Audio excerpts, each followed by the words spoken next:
За санаагаар дөрсөн ба. сайн байна. Би одоо Америкийн суусын нийслэл шимпанзе нэлээд хэдэн жил амьдарсан. Тэгээд таныг хөлбөмбөг тоглолцлог болж явахыг харж ирсэн. Тийм үү. Та чи эрдэмтэн байжээ. За баярлалаа. За ийм хөлбөмбөг тоглох дуртай жахан тим хоббитэй гэх юм уу. Тэгээд залуучуудаа тоглоход ер нь их сэтгэл сайхан байдаг. Агаарлаад. Тийм болохоор нэг завтар зүүж ингэж арай жах сэтгэлээ сэргээх юм уу, бие амраах юм уу. Ер нь агаалтгаас. Угаасаа нөгөө хөдөө хийсэн. За ингээд манай дөрвч бовын дөрсөн гэж нэрдэнтэй байна. Хөө Америк нэгдсэн улсын хөрөнгөлөгийн шинжилгээ ухааны дэвшлийн үндэсний хүрээлэнд ажилладаг юм доктор. Та тэгээд бүр нарийн өөрийгөө тайлбарлаж хаана ажилладаг вэ? За намайг дөрвчлийн дөрсөн гэдэг би англиар хэлчихье. National Center for Advancing Translational Science. За энийг хөрвүүлэх гэдэг би орчуулсан юм байна. Тэгээд хөрвөлийн шинжилгээ ухааны улс дэвшлийн үндэсний төвөө гэдэг. Энэ нь бол эрүүл мэндийн одоо Америкийн нэгдсэн улсын эрүүл мэндийн хүрээлэнгийн 27 дахь одоо төв институт юм аа.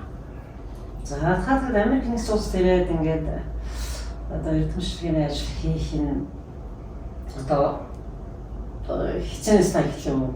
Тэгээ яагаад хүнд хурж ирээд ингээд энэ судалгаа хийх болов? За энийг ярил маш их удаан хугацаар ярих байх л да. Гэхдээ би уг нь одоо 87 онд тий Москвагийн сургуулийг биохими мэргэжлээр төгсөөд шинжилгээ ухааны академид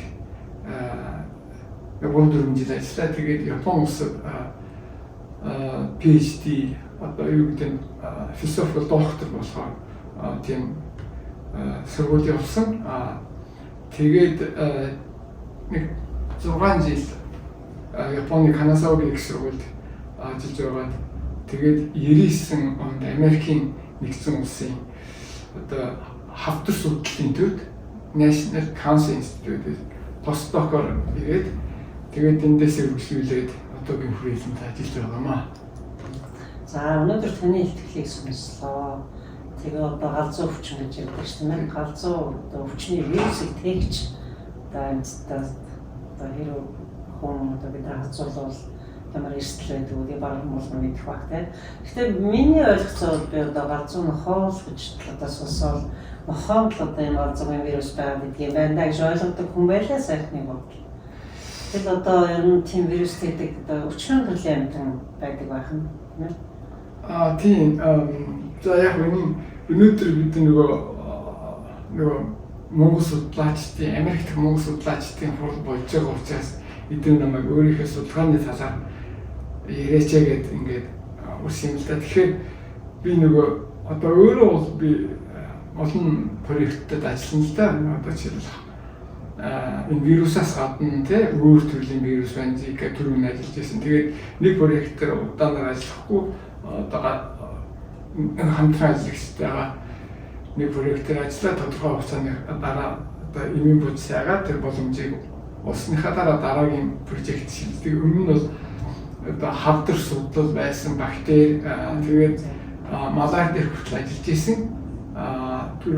Тэгээд одоо саяхан бол би нэг энэ проект орж ирэхээр нөгөө энэ вирусыг одоо ребис гэж хэлдэг англиар галзуугийн вирус дээр ажиллая гэсэн шигтэй ингээд тэгэхээр багтаа нөгөө галзуу мал тэр үнийг нохог харж явсан болохоор тэгээд энэ сонирхол татаад энэ бас нэг ховор өвчний нэг л дээ энэ том хөгжилтэй орнд баг гарахгүй.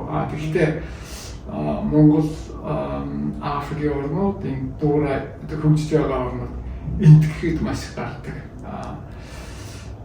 Тийм болохоор одоо нэг хаягдсан өвчин гэж хэлж байна.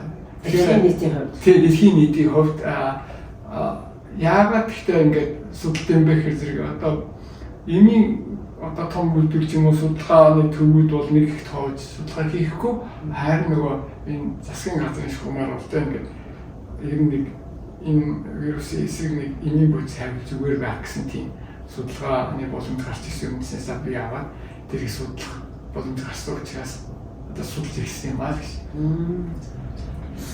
юу та хавдар судлалын үндэсний хүрээлэнд бас ажиллаж байсан гэнэ. Ер нь бол монголчууд дийлэнхнээс дэлгэрний хавдар гэж боддог. Одоо бол бас харин одоо уушиг бас хамж байгаа юм шиг сонсогдох юм. Тэгээд хавдар гэхээс одоо хавдрыг ер нь зүгээр миний ойлгоц миний асуулт хавдрыг буруу эсийг хөгжүүлэх гэдэг шүү дээ. Тэгэхээр яг тэр эсийг одоо ерөөсөө түлээд ингээд хөршин зөксөрчлөө гэдэг яриад байгаа гэдэг. Тэгээд тийм юм байгуу. За энэ хавдар гэдэг ойлголтыг ярихын тулд маш их нэр хэрэг болно. Ер нь бол хавдар яагаад үүсдэм бэ гэхээр амар их олон шалтгаанаас үүсэж байгаа. За өөрөө одоо нэг баг зэрэг ажиллаж ирсэн юм. Монголын тухай гэж хэлэхэд бол Монголд 80-аад он, 90-аад оны ихэр дундуур бол хамгийн их одоо нэг номерын хавдар нь бол элгэний хавдар байсан л да. Элгэний хавдар яагаад үүсдэм бэ гэхээр нэгдүгээр вирус Монголд бол олон төрлийн вирус байгаа л да. Энэ элгэний хавдрыг үүсгдэг гол вирус болохоор RNA-гийн гепатит C, гепатит B-ийн вирус. Сүүлдээ яг өөр төрлийн вирус болсон л да. Гепатит C, E гэдэг. За тэр вирусууд яг монголчуудын дунд одоо манай монголчуудын одоо ойлгож байгаа шиприсний шар гэж хэлж болно. Яг нөгөө нэг удаагийн хэрэглэдэг шиприс хэрэглэхээс өмнө их тархсан байдаг жишээлх юм бол одоо эмэгтэйчүүд хүүхдөрөө цус алтгаас цус хийх үед нөгөө нэг цусаар дамжиж алддаг. Эсвэл шиприсээр дамжиж алддаг. Шиприсээр ягаад дамжиж алддаг вэ гэхээр нөгөө ариутгах амжаагүй. Тэгээд тэр нь олон жилийн турш явахаар элгэний хавдар болгохдаг. Тэрэнд бол өөр гадны нөлөөс л зэрэг би нэг юм хүн шиг удаа яриад яг өөрийнхөө ойлголтыг гадны нөлөөнүүд их байгаа. Монголчууд арх хүн жахан хүүтэн байна, тостой өгтөө хоол идэх энэ бүхэн чинь л яг нөгөө элгэний хавдар үүсэх бүрэн боломжийг одоо ингээд харахад 30 жилийн өмнө хийсэн судалгаануудыг харахад одоо бол арай нэг өөр төвшөнд хүрсэн байгаа. Элгэний хавдрын хувьд ягаад тэгэхээр нэгдүгээрт бол 90-ад оноос эхлээд ингээд хүүхдүүдийг вакцинжуулсан тийм. Вакцинжуулна гэдэг чинь тэр өвчнийг нэлээд сайн дараад өгнө гэж. Хоёрдугаарт бол нөгөө тийм антивирал драг буюу тийм вирусын эсрэг даралт эмнүүд гараад ирчихсэн. Гуравдугаарт нөгөө үрдсэн сэргийлэх үзлэгүүдэнд их хүмүүс ордог болсон. Тийм болохоор одоо би сайн мэдэхгүй байна. Ойлголоо. За тэгээд гепатит C вирусын хавдар тусаад яг тодорхой хэмжээгээр илгээ авахтуулаад одоо нөгөө таны асуусан ингээд хайрцагтай адилхан талын аваад тэгээд хүүхдээс нь ингээд илг хийгээд одоо ингээд идэх маягийн ишээний тийм болж болно. Тэгээд тийм амархнаар ингээд хамгийн түрүүн уулж болох юм бол өстой ингээд түлээд болдог байх. Гэхдээ хамгийн гол нь тэр шатн дээр нэлээд одоо хэдэн метастаз юм уу тэр шатнаас өмнө бол бүр тэр нэг болохоос өмнө шатн дээр detection буюу олж харж чадах юм бол ер нь янз янз яг байдаг л байна. Тэгэхээр одоо эрдэнэчлэл хамгийн түрүүний эрдэнэчлэл буюу өөртөө сонирхол үзүүлж чадах хэрэгтэй тийм. Тэгээд за тэгвэл та ингээд судалгааны ажил сонирхож байгаа яг энэ залуус дээр нь та өөрийнхөө мэдээ зөвлөгөө байлгаж. Өөрийнхөө хүссэн одоо судалгаа хийх юм уу эсвэл ийм судалгааны ажил хийхэд тул мэдээж хамгийн гол нь ер нь өөрийнхөө санал мөрөөдөлт ч юм уу юмж байх хэрэгтэй юм гэж боддیں۔ За нэг удаа түүштэй байх хэрэгтэй юм болов уу гэж боддیں۔ Тэгэхээр за ерөнхийдөө бол урт хугацааны асуудал шүү дээ. Ялангуяа энэ за эхлээд коллежид төгссөн коллежийнхаа дараа шууд мэдээ судалгаанд орчихгүй нэг их сургуулийн лабораторид очих байх. За тэгээд аз таарах юм бол тийм эрүүл мэндийн хүрээлэнгийн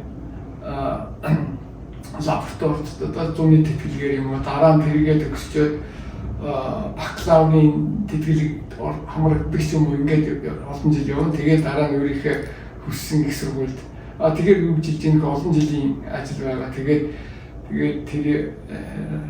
тэрнийхээ төлөө тууштай явах юм бол те одоо ямар ч хүн бол судалгааны ажил хийж чадна. Тэндээ бол дээр ухаантай мундагтай биш би гэж боддог. Өөхгүй тууштай заавал хэрэгтэй байх юм шүү дээ. Тэгээ одоо таны яг одоо хийж байгаа энэ галзуу өвчний дараах эмийн бодис хайж байгаа энэ судалгааны ажил мэдээж ач холбогдолтой багт нь одоо ер нь ямар хүн шатнд явж байна? Одоохондоо нэг одоо бидний судалгаар клиникийн өмнөх шатны судалгаанууд гэдэг л дээ.